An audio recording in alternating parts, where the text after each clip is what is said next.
welcome to 4U Models. Today we're building Bandai's 144 scale brand new Millennium Falcon. We've built some of the Star Wars stuff before, the Bandai kits. We know they are absolutely legendary quality and all the rest of it. So we thought we'd do the king of them all and do the Millennium Falcon. So down in front, we've already got some of the parts laid out.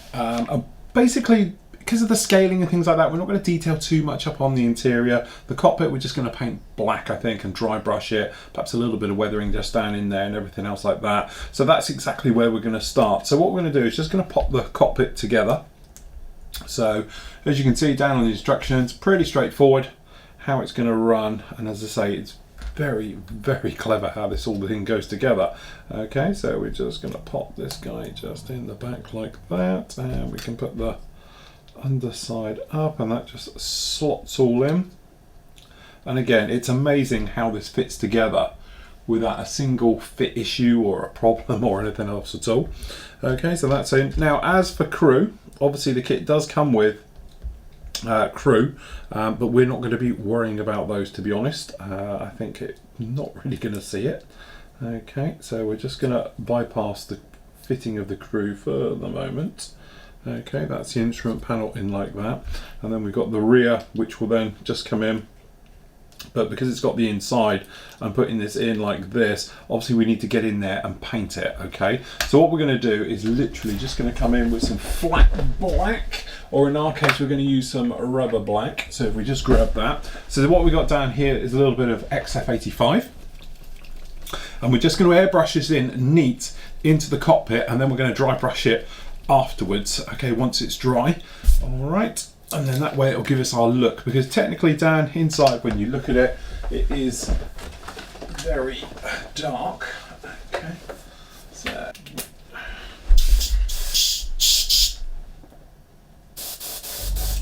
okay, just a little bit of airbrush cleaner just down in here, make sure we're all good.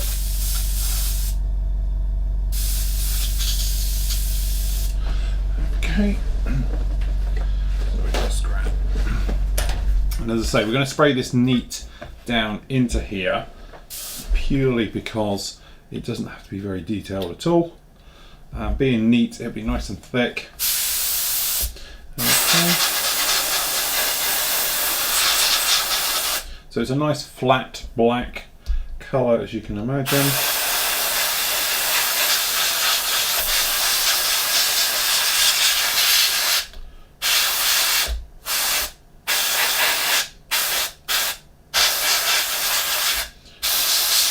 In from all the different angles, just like so. Just need to turn that one around, down in there like that. Okay, so what we're going to do, we're going to let that dry just for a couple of minutes. Okay, so as that dries off, then we can dry brush it to obviously really bring it to life. All right, so as that's drying there, in the meantime we can just push on past that one, and what we've got is this bit up here. Okay, so down here we've actually got, this is the front part which we're doing here, okay, which are these two each side. So actually you've got this one here, which is made up of these internal parts which are going to go in, which we've already got out. Okay, so very straightforward. We've actually got a system where the lower one, okay, which has the little tab, you've got the little tab like a key, and they fit and they only go one way. Okay, so it holds through and then details up beautifully from underneath. Some very, very nice detail we got down there. And then this one is going to go on the top, and it's going to sandwich in. And then taking our time, making sure it is lined up correctly. There we go. That puts them in. Again, because the details are small, what we're actually going to do is we're going to build it, then paint it all as a separate, because otherwise what's going to happen is you have to mask this, and this will be a bit tricky to mask because it's in a hole and it's got piping going in there. So that's why actually we're going to avoid that one. And then this guy is going to slot in. So you've got the little slots each side of it. Okay, it goes in like a key. It can only go in one way, and that pushes up then, which pushes your detail in just like so. And then the bottom half can go up. Okay, and they're all going to fit in. And as we know with all the Bandai stuff, you notice no glue, okay? Afterwards, you could go around and just tap in and put glue into it, but for the moment, I've got no issue with going in with there with glue. Okay, so next up we can do these down here. So we've got E28, okay, E228 I should say, and that is just going to fit in and push in, okay, and then we've just got the one from the other side, which is just going to fit straight in, and again that legendary fit quality you can see down in there, absolutely no problem at all. Then we got the front, so we've actually got the light, okay, system on the front there, so that's that one in, no problem at all. And then to the outside then we've got these, which this is all the piping. So this is A43, and again it's a bit of a key fit, so it's just a case of, as you can see it around here, it's all going to go in and push in, okay, so, and amazingly it really does go. It is as good a fit as you're going to find absolutely anywhere. Okay, so just giving it a nudge. That's all that fantastic pipe work in there. Again, you could put it in afterwards, but technically it's the same color and weathered. Okay, so from that point of view, absolutely beautiful stuff, just going down in there like that. Okay, then this one here we've forgot to take off a couple of the little tabs. Okay, so using very sharp scissors, we can just pop that one in. Okay, and then this one has got this flat front edge which is going to fit right in there, and you've got the holes, two holes for the ones running back. Best probably to line them all up first before you push in, just in case it forces one out of alignment to the other. Okay, and they are in there. Amazing detail, beautiful stuff, very, very nice on this one. Okay, so that's those in, and then we can do the internal parts. Okay, so down here, I haven't actually got it out yet. We've got E2, which is this one, and we need, which one is it? 30, so it's this one. So what I'm doing is we're using obviously scissors to remove the parts, and then making sure we just do a tiny bit of cleanup. The sprue gates are absolutely minute on these, so you don't have to worry about it too much at all. Okay. Okay, so that's that one in, and then this guy is going to fit in again here. Again, if you look at the way it goes, it's all interlockable. Okay, so it can only actually go in one way, which is the beautiful thing about these kits. And again, making sure you're pushed all the way home. Okay, so that's all down in there. And then we've got these two guys. Again, a little bit more hose work. And to be honest, I think what we're going to do is just going to spend a few minutes popping around, just gluing some of these little hoses in, because we don't want them to fly off when we're coming in with dry brushing and things like that. We want them to be fitted home. Like for instance, this guy here is just rocking back and forth on it, so I think a little bit of glue just to hold these in place will just pay dividends around these. Okay, so we make our way completely around. Okay, but again, beautifully done, nice, good, solid pieces, no problem with it at all. Okay, so we've got to do exactly the same for the other side, which I'll do in a moment. Back to the cockpit. This is drying off really, really nicely. So you've got a couple of options. I'm doing it the film way, which is you make things brighter than they really are. Technically, if I was doing this and it's 1/72 scale, 1/48, you know I would use a grey because I wouldn't want it as bright and everything else. But because this is going to be so covered in and you can't see in there, we need something just a little bit more brighter than normal. Now, what I'm going to do is, as well, I'm actually going to use, which one we got there? Steel. I'm actually going to use these because I'm trying to build these in the sort of, you know, the way they were done back in the day, and we know for a fact they would have had weathering effects done with just standard washes, dry brushing, and this type of stuff as well. So we're just going to borrow a little bit of this. So we just need a smallish brush, my sort of dry brushing brush. So what we're going to do, we're going to pinch a little bit of the steel. Now these are wax.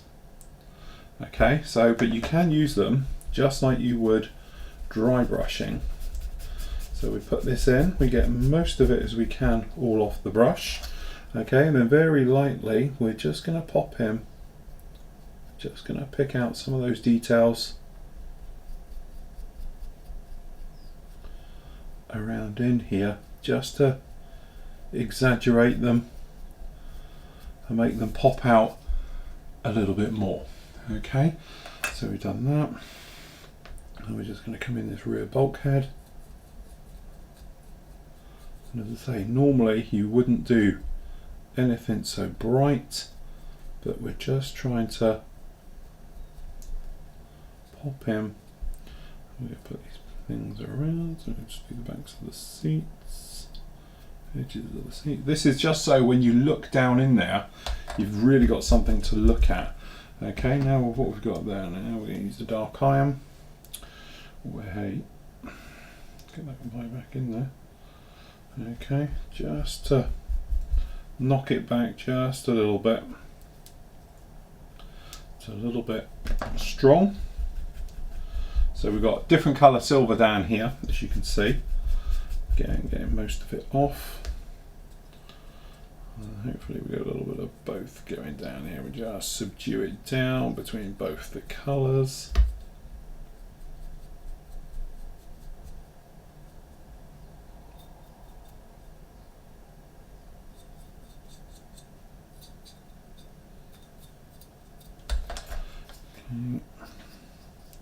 But these are just a very quick, easy way to do this, okay? And then this guy will literally just come in and push together. As I said, we're not going to have a crew.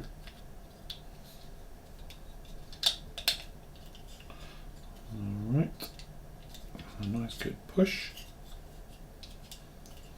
So when we look in there, we can see lots of detail going on, even though technically we can't see much in there, if that makes sense.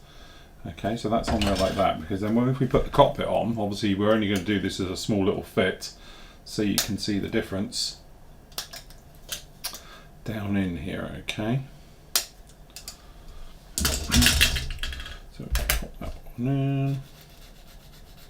Also, I find when you're dealing with sanding Bandai parts, always use a fine sanding stick, because I find if anything else it eats through it really quickly. You know, so either a worn sanding stick and sponges or a fine one, okay? Just to slow everything down. Now in theory I've got to paint the inside of this, is why I've pulled this one off quick. But when we put this down on here now, as you can see, you can't really see much in there. Alright, now it will pop out when everything else is done around it, but this way we can look in there and you can see all the details, because technically they're so small you wouldn't see it. So if it was done quite muted and perhaps you popped in there with colours and various things in there, you're not really going to see it, okay? So what I'm going to do is I'm going to actually paint the inside. I'll get this guy off. Just down in here, paint this black, okay, and then it can be fitted on. Obviously we're not, so what I'm going to do is mask this completely off and paint it as a separate. What we might do is use the glass solid one as a temporary measure to put over the top, just for painting purposes. It saves the mask, but hopefully you can see down in there, that's the type of effect we're going for. We're going for this sort of film set, film studio look for it. But you might notice down here we've got the black, got a little bit of a gap. So what we're going to do is just going to take our time, pushing things together. Okay, just to make this thing totally seamless. All right, so we're just coming along, putting things in, putting things correct where they need to be corrected, and everything else like that. Okay, so we're just going to do that one, and then we're just going to run some glue, just let the capillary action do most of the work. Okay, just around, just to seal things up, make things fit better, take care of any gaps and issues and everything else like that. So what I'm going to do is do the other part of the front of the wing, okay, which is basically over here, so we can do that one, and then we can actually come in and we can do the inside. So what we're going to do, whilst we've got the black on the go, we're just going to do down inside here just a little bit in the internal. So when you look in from the inside out through the glass, because obviously it's got glass at the top and the bottom, it's masked off a little bit and it gives some reflectivity down in between them all. Okay, so lots of bits and pieces on the go, as you can see. So next up, just going back here, we're working on this lower turret set down here. So to be honest, what we've got painted it black, and then we've used a little bit of dry brushing in there just to get the silver work to put it in there. And then obviously we've got the seat, and then it's literally just all going to slide in and push in. There we go. Pushes it in, make sure it's secured to the rear, okay, and that is the well for it. But so with the silver in there, to be honest, there's a little bit of glass work got to go in here as well. You don't see too much of it, but then what happens is we have the glass work, and then that is going to come in. I think it only goes one way, yeah. Okay, that sits on the top and secures that all in there. Now, you know, there's various options with this one. Probably going to go around the decal route. There's a decal for this one. It's quite a nice one. It sits in here and away you go. It's nothing too problematic with it at all. Then what you actually have is these lower sections, okay, and it comes in and goes in. Now, what I'm thinking is I'm probably going to mask oil this entire thing, or mask the entire thing, paint it, okay, then unmask it, and then put the decals in for the actual framework and all the rest of it. I think that is probably going to be the easiest and most straightforward way of doing this one. So what we'll do is we take this guy then, okay, and it has one little slot for the high side, which is obviously this one, which goes to the front, and then I've got the right one here, sorry, wrong one. Let's just take that one out with a top and a bottom. Okay, try that again. Okay, and then that one is going to come in. The right way around for this one, okay, and it has the one longer slot, so it all lines up and goes down there and pushes in something, a little click like that. So obviously you've got the gun system's going to fit here, be facing forward, okay, and a few little parts on the rear as we see afterwards, and that gives you your internal in there just like that. Okay, very straightforward, very, very nice. Okay, the other thing as well is this little guy. This is for the airlock on the outside. So you have this part here, and it only goes on one way round, as you'll rapidly find out. It's just a case of keep turning until you get the one where it fits that way round, which isn't that one, which will be that one then. And get it to go, come on. No, it must be that way.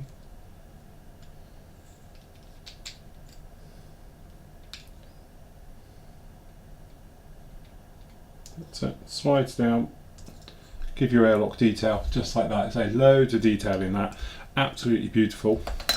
Then what you actually have, these two outer parts, okay, again they only go in one way, and they're going to fit down here and going to be the outside edge. So it's just a case of feeding whichever way around it is, that's correct, and make sure it pushes in completely flush down in there. And then we're just going to come in with the other one, which is a high side one. Okay, again, making sure it's all pushed in, and then this guy is going to come in from the outside, and again, it only goes one way, so it's with the little two tabs at the top, okay, and then what happens is this guy pushes in, squeezes in, beautiful detail in there, just like that. Okay, it's a couple of little bits of piping, which you can probably see we've done on this one. They just go onto the outside down there. That's the other bit that's going to go in there. Okay, and that fits in really, really nicely. Very, very straightforward. So what I'm going to do is, we've got this section here, which is then for the actual parts we've got putting in. So we've put all of those in now as well. Okay, so that takes care of that one. Okay, that's that second airlock which we've just done. There's those piping parts that go on there. All right, and then what we can actually do is start work on this guy down the back. Now actually what we've got is this clear section with a better blue, certainly than it was for the Revel one we've just done. And then it gets covered over with these guys, okay, with this stuff. Now, how are you going to paint it? That is the tricky thing. So what we're actually going to do, cut all of these out, and I'm going to pre-paint all of this entire section, this outer part, okay, and then you can actually put it in, or you could hand paint it. you know, personal choice on this. I think you could probably get away with just masking it and hand painting it afterwards. And in theory, the old Minds Working overdrive here, it's probably going to be an easier way. So what we'll do, we'll put it together, mask this entire section over with a little bit of 6mm Tamiya tape. Okay, once it's installed and in there, then afterwards we'll come in and we can use some off grays and things like that, because it would be an engine after all. You're going to have heat and various things going on back there, and I think that'd be easier to recreate, purely because now I'm feeling this, it's got a raised texture. And I think that will give a far nicer, definitely a better feel to it. Okay, so I think that's the route we're going to go down. So what we're going to do, get all these cut out, get this bar installed on the back, get those other little bits of pipe work in there and all the rest of it. Okay, so this will take care of that, putting all of those in. This on the next section is if you've got the lighting pack, okay, which we don't. All right, now the lighting pack is available. It's around about 30-35 quid off of eBay, and you can get it out of Japan that way. It's just a simple set of LEDs which are going to give you a little bit of light here, there and everywhere for the engines. All right, and then what happens is, to get the, you know, the pack from underneath it, you can actually put this panel in underneath. All right, so we can do that one at our sort of leisure with that one as it goes in there. But these guys as well, we've got these tiny little activators. These are like little flaps, if you like, or engine nozzles onto the back. All these number F1s, which are all of these guys. Okay, they've all got to fit in there as well. All right, so what I'm going to do is I'm going to get all that installed, get the engine in, get the pipe work and get all those little bits and pieces in there, and then we can get the top half done and we can think about sandwiching it together. Okay, so we've pushed on fantastic on this one. We've put in all the outer ribs, docking bays, we've added the front section, as you can see down in there, looking absolutely fantastic. Just like that. We've also put in the little plugs. Now these are the plugs for the LED, so if we do come in at a later date, we can just slide them in. They're also going to fix to the top as it goes in, so it's going to add a little bit more reinforcements to this, okay, as it goes right the way through. But generally the idea with these is you can put them in and then twiddle them to what angle you want for the best light effect. Now speaking of the light effect, what have we done with the old one? Here it is. We've obviously got the blue one down in there. If you were doing it with the engine off, then I would just spray that technically black, put it in. But again, I'm going to keep these parts because if I want to change this later on, I'm planning on being able to pull this thing apart, hopefully, and doing it like that. So that is the plan with it. So quite frankly, but the way the kit is, because it's got these nice plug-in set that go in and hold, it's not like you're pushing two halves together then it springs apart. That way we can actually come in and make any minor changes, any differences, adding the lighting perhaps, whatever we want to do at a later date, because it's simple job of fitting a lot of these parts into this one. For instance, that little knob that we put in there, the hole, that's the LED lighting that's going to come up from the underside and go in there.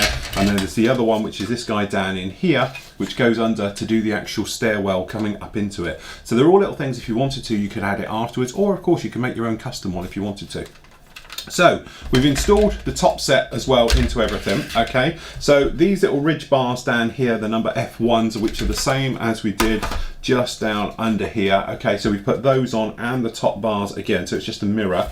We've also put the grill tops in. Now it's a shame really, I would love to have seen that in photo etch, if I'm honest. Okay, I think a little photo etch ones in there showing the actual fans down below it would work better than this, so a little bit disappointing from that point.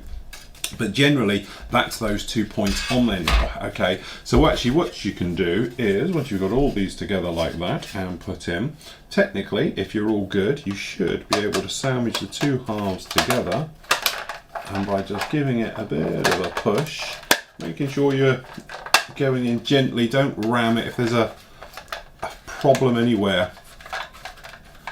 Okay, you shouldn't have a thing where you've got any way it shouldn't go. It should just literally push all the way down. Don't forget, this guy at the front around here, there is a small gap. There is supposed to be a gap under there, so don't panic too much if you have got a gap. As I say, it should be there on this leading edge, all right, so don't worry about that one. But generally we pushed all that in, all fitted in just like that. So hopefully now, if you wanted to, prise it open a bit and you can get in there. So we can actually put the cockpit and the well to that one in as well, so that's just going to go on and that's going to fit in. So again, you're supposed to have a small gap rounding around the bottom, all right, so don't over push it and start filling it up. It should be there, and that gives us our Millennium Falcon all done. okay, just in there like that. And this area back here, even as you can see, now it's gone dark, I think it works quite well. So what we're actually going to probably do is I'm going to tape it off with a little bit of 6mm tape, and then we're going to come in and we'll just dry brush this rear edge over it all once it's been sprayed and painted and all the rest of it. So the battery compartment, technically if it was in there, it pushes up against this plate at the bottom. This guy would then be a loose fit and sits there. It won't just pop out. And then what happens is if you need to change the battery for the LEDs, not I can imagine you ever would need to, then that's how it does it. Okay, so then that pulls away, there'll be a screw, you can get in there and change off the LEDs and all the bits and pieces. Okay, we've also done the stairwell, so that's just a straightforward job, literally, of just coming in and popping that in. So this guy, literally, I think it's just a push fit down in there, just like that. So there's the stairwell, if you wanted that in now. And the radome, really simple, couple of pop-ups there, and that sticks on the top. All right, we've also got the stairwell up, and I'm going to keep the doors. If we wanted to change this in flight and put it on the stand, we could do at any time. Okay, but again, everything's modular, everything pulls out, and that is the beauty of these kits. Okay, so that's that done. Now we can move on to the gear. Now the gear, obviously, we spoke about this when we did the larger scale, depending which one you want to do you want to have the 3-legged version, okay, which is how it used to be, then they added 2 more legs to it in the later films, all right? This particular one is set up because you've only got the radar for the more modern one, and everything else, obviously, we're going to go with a 5-legged version. One thing to remember though, some parts are universal to everything, others aren't. So what we'll show you is on these. So actually what we've got here is a situation where these little ones, we're always going to have one over so we can use it. So this is just going to fit right over the top. Okay, and pushes down, and make sure it squashes all the way down. It only goes one way because you've got a little thing at the top, okay? Once that guy's in, then what happens, remembering which ones we've got around here, so we'll go that way, you end up with making the smaller ones, which is these guys, okay? So you have these, and literally, again, these only go in one way, so if it doesn't go in, you've got the wrong one, okay? So make sure it pushes all the way down firmly, otherwise what happens is it won't fit into the box, okay, which is like the suspension. Okay, and then we just give it a bit of a squeeze and make sure it's all in there, tight. Okay, that goes on, and then you've actually got the geared doors, and again, very cleverly done. They're like a key system. There's only one way these all fit in, and they're just going to push on the sides or push from the down. Oops, whichever way you want to do it. A bit stiff, that one. Okay, and then that gives you your gear. Okay, so there's our 3 smaller ones. Now the twin one at the back, just important you get this around the right way. So actually what you've got is this situation. Okay, so you've got your box part here, and then what happens is you've got this guy is going to come in the front. Is that the way around or the other way around? That's going to go in there like that. So you have the little peg facing forward. Okay, and then this is because it's the dual wheel system, and it goes back, so you've got the little overreach bit between the two. Okay, and this only goes on one way. Again, it's all keyed, so you can't get it wrong, and then you push together, and that gives you your gear effect just like that. All right, and then these again only can go one way, so that fits on. This is going to come around on here, pushes in, just make sure they're pushed down and locked in. Okay, and that's it, done. So you've got the 2 gears just like that, and then in theory these again are all going to lock in, so make sure you get them around the right way. They can only go one way. You've got little keys to the outside and how these are going to fit in. Okay, so that's 1, that's 2. To be honest, we missed one there. We just need to take the bottom off of this guy, little sandy peg.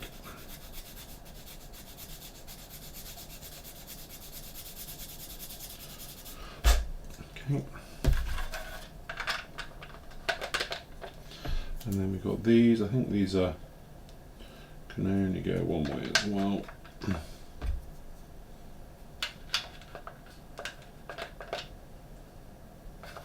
Again, just make sure your tabs. Me getting a bit sloppy last night doing these. Let's take this out.